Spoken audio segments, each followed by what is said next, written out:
फिर दिन हुआ पुरानी रात का, करे सो शुक्र हम खुदा की जात का, खुदा की जात का, नया फिर दिन हुआ।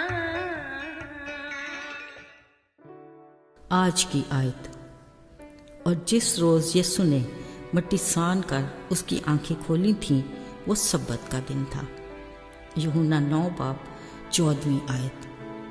अजीज़ों, हर इंसान की ज़िंदगी 4 अदवार से गुजरती है: बचपन, लड़कपन, जवानी और बुढ़ापा।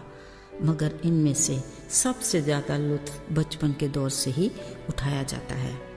ना कोई फ़िक्र, ना परेशानी, बस हर पल मौज मस्ती। रवायती खेल बड़े शौक और जोश से खेले जाते थे, मसलन स्टापू, कीकली, पिट्ठू गरम, आंख मचोली, कोकला छुपाती और गुल्ली डंडा वगैरह। और हाँ, हम लड़कियों में गुड्डी गुड्डे की शादी का खेल उन्हीं रस्मों के साथ खेला जाता था जो हम उन दिनों असल शादियों में देखते थे। ख़ास बात ये कि कभी गुड्डा दूल्हा अमीर और कभी गुड्डी दुल्हन गरीब, और कभी इसके बरअक्स।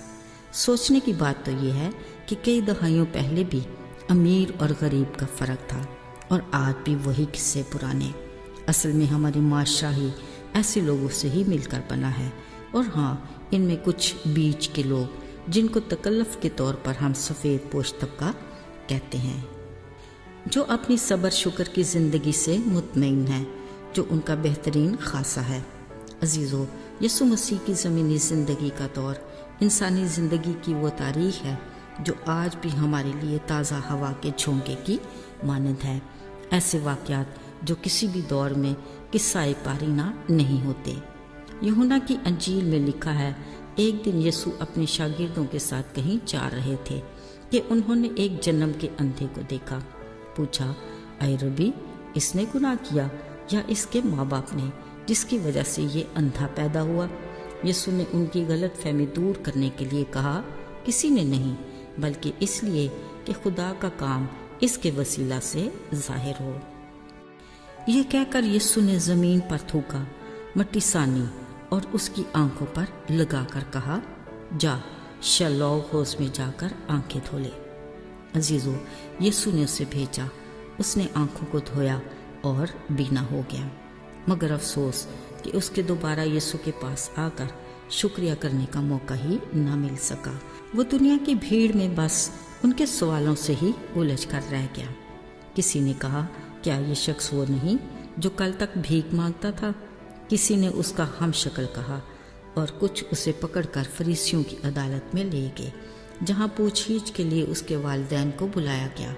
उन्होंने कहा, हाँ, ये हमारा बेटा है, अंधा ज़रूर पैदा हुआ था, मगर अब इसको शिफा कैसे और किसने दी नहीं जानते। असल में वो इबादत खाना से खारिज किए जाने के डर से बातचीत से गुरेज कर रहे थे। कहा, अब ये बालिग है, इसी से पूछ लो।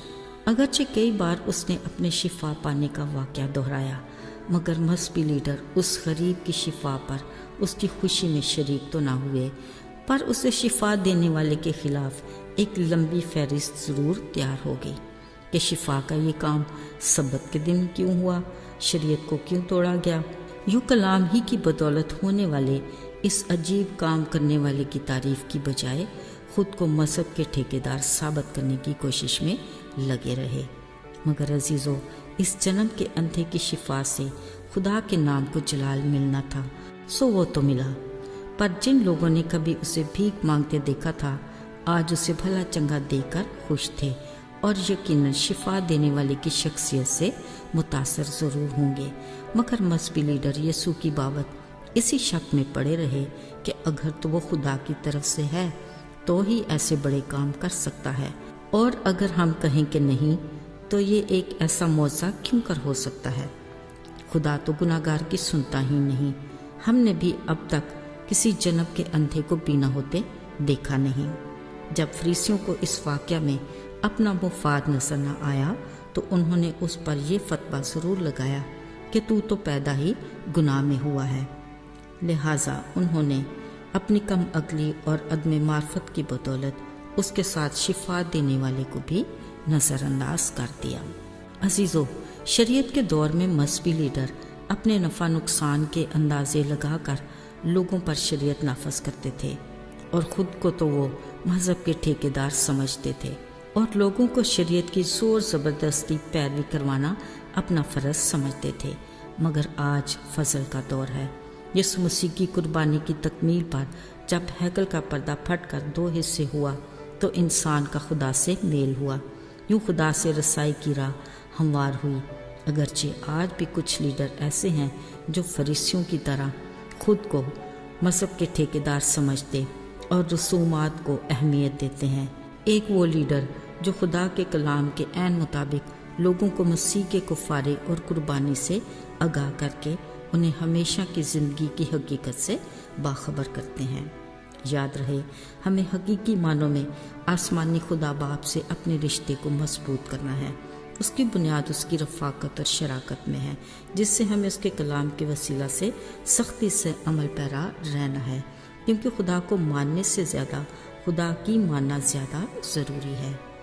آئیے دعا کریں۔ اے خدا باپ، ہم تیرے اس بڑے فضل کے لیے شکر گزار ہیں جس کے وسیلہ سے ہم تجھے باپ کہتے ہیں۔ ہمیں اس رشتے میں ہمیشہ قائم رکھنا اور اپنی رفاقت میں ہمیں آگے بڑھانا۔ یسوع کے نام میں آمین۔